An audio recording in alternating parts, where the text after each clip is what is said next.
What influenced you to become involved in the movie industry? What, I mean, to move to California from Louisiana, and you have a degree in business, and you moved here because you said that your wife needed to be in a warm climate. Yes. But what took you to Hollywood? Oh, it was a funny thing. I was working at the post office, and a friend of mine named Dan Elam, he was already working as an extra.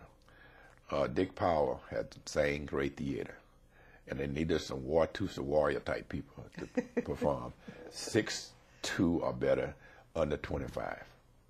And Dan told me, you should go out to this interview.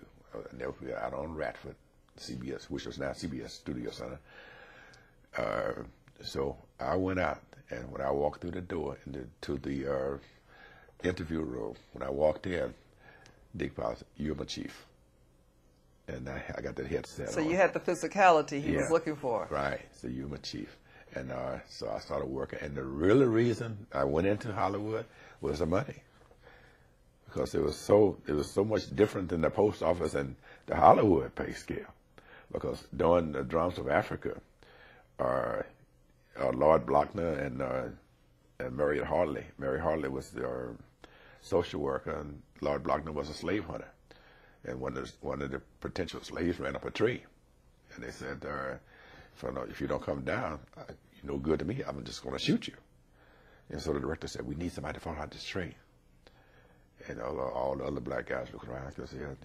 Then he said, "But the person that falls out the tree, I'm gonna pay you $100." Before he got dollars out, I was up the tree. Because I've been falling out of trees, I lose that for free. You ride the limbs down, and the limb break, you come on down, you know. And then at the time, see, as a general extra, you were making only $11.15 a day. Then he's going to give me $11.15 plus $100. Oh, yeah, I fall out the tree. And so they guys out there digging up the dirt. That's what you're doing. He said, "I'm digging up your soft spot to fall." I said, "Move, man, before you change his mind." I know what I'm coming down. So I came on. I said, "When you want me to come?" He said, "Well, when Blockner shoot, come on down." I said, "Okay."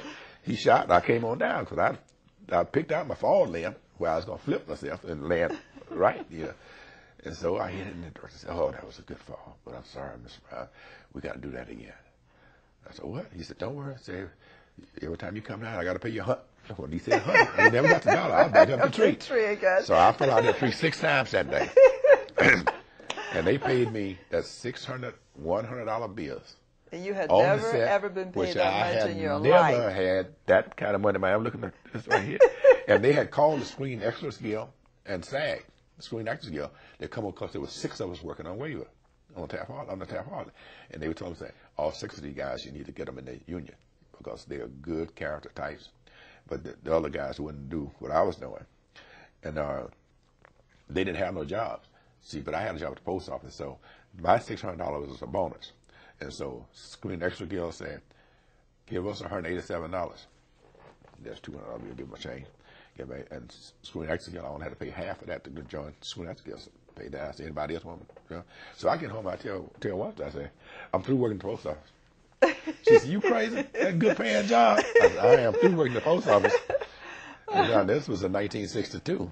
And so then the word got around, we did some more stunts on that show. Then the word got around, say, "If you need a black stuntman, call Calvin Brown." Or they said, "Cal Brown, call Cal Brown.